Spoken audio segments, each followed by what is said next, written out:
So మనం ఎక్కడ అడిగినా కానీ వినిపిస్తుంది ఒకటి, కాంగ్రెస్ ప్రభుత్వమే గెలుస్తుంది, నవీన్ అన్ననే గెలుస్తుంది అని చెప్పేసి ప్రజల్లో కూడా అదే మాట వినిపిస్తుంది. సో ఇంకా కొందరు నాయకులు ఉన్నారు, వాళ్ళతో కూడా మాట్లాడే ప్రయత్నం అయితే చేద్దాం. జూబ్లీస్ ఏ గల్లీలో పోయినా ఏ సందులో పోయినా నవీన్ కుమార్ యాదవ్ గారి మాట తప్ప వేరేది ప్రపంచంగా విజయం సాధించబోతున్నారు.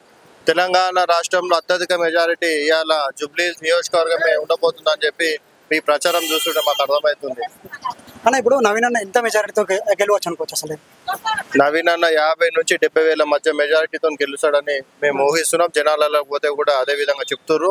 ఇవాళ జూబ్లీస్ ప్రజలు ఒకటే చెప్తుర్రు, గతంలో పీజీఆర్ గారిని ఎంతైతే ఆదరించారో ఇవాళ జూబ్లీస్ నవీన్ కుమార్ యాదవ్ గారిని కూడా అదే విధంగా ఆదరిస్తారని గట్టి నమ్మకం వ్యక్తం చేస్తున్నాం. ఎందుకంటే ఇవాళ నవీన్ కుమార్ యాదవ్ గత 15 సంవత్సరాల నుంచి రాజకీయ ఇబ్బందులు కానీ రాజకీయంగా పెట్టిన ఎన్నో పరిస్థితులను ఎదుర్కొని ఇలా ముందు నిలబడ్డాడు.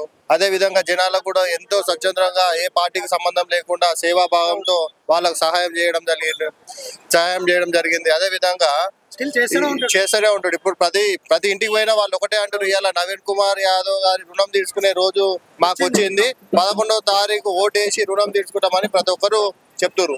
సో అన్న ఎప్పుడు పదవిలో ఉన్నా లేకున్నా సరే ఎప్పుడు ప్రజల మధ్యలో ఉండేది, ప్రజలకు సేవ చేస్తూనే ఉండేది, ప్రజలకు అందుబాటులోనే ఉండేది. స్టిల్ ఇప్పటికి కూడా అదే విధంగా ఉంటాడు కదా? 100% అది మేము చూస్తున్నాము. మేము గత 3 నెలల నుంచి ఇక్కడ నియోజకవర్గంలో తిరుగుతుంటే ప్రతి ఒక్కరు ఇంటిల్లు టచ్ చేస్తుంటే అదే విధంగా చెప్తున్నారు.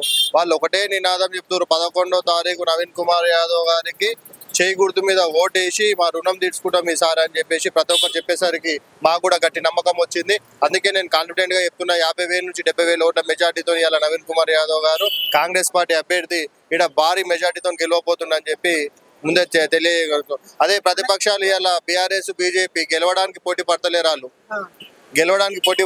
వాళ్ళు సెకండ్ ప్లేస్ నేను వస్తామా మీరు వస్తారా అనే దాంతో పోలాడుతూ కాళ్ళు ప్రచారం చేయడం కానీ అది చేయడం జరుగుతుంది. కానీ వాళ్ళు ఏదో గెలుద్దామనే ప్రచారం చేస్తలేరు. వాళ్ళు ఏ రోజు కూడా బస్సులలో తిరుగుతలేరు, మెయిన్ రోడ్ల మీద ఎక్కువ తిరుగుతారు తప్ప బస్సులలో కూడా తిరుగుతలేరు. అని లాస్ట్ ఇప్పుడు కారా బుల్డోజర్ అని చెప్పేసి మాట్లాడుతున్నారు. సో అట్లాంటి వాళ్ళకి మీరు ఏం చెప్తారు? అక్రమాలు చేసిన వాళ్ళకి బుల్డోజర్ వస్తుంది 100%, దాంట్లో డౌట్ ఏం లేదు. ఇవాళ బీఆర్ఎస్ నాయకులు ఆ కారు అడ్డం పెట్టుకొని ఎన్ని అక్రమాలు చేసిరు, ఎన్ని భూ కబ్జాలు చేసిరు. ఇవాళ దానికంటే అత్యధికంగా భయపడేది కేసీఆర్ కేటీఆర్. ఎప్పుడు బుల్డోజర్ అలా ఫామ్ హౌస్కి వచ్చి కూలగొడుతుందనే భయం తప్ప వీళ్ళ ప్రజల మధ్యలో పెట్టి ప్రజల పేరుతోని వాళ్ళని ఇంకా మోసం చేసి బుల్డోజరు పనికి మళ్ళీ మాటలు మాట్లాడడం తప్ప వాళ్ళు ఈ రాష్ట్రాన్ని చేసిన దోపిడిని బయట తీసేయడానికే బుల్డోజర్ క్రేన్ పెట్టుకొని మరీ వస్తుందని చెప్పి కూడా తెలియజేస్తున్నా. ఇంకొకరి కొన్ని మీమ్స్ చూసాను ఒకటే రెండు.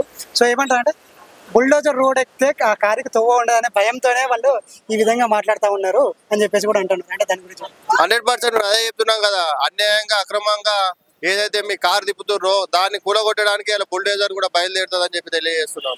లైక్ చేయండి, షేర్ చేయండి, సబ్స్క్రైబ్ చేయండి. మరిన్ని వీడియోల కోసం బెల్ సింబల్ పై క్లిక్ చేయండి.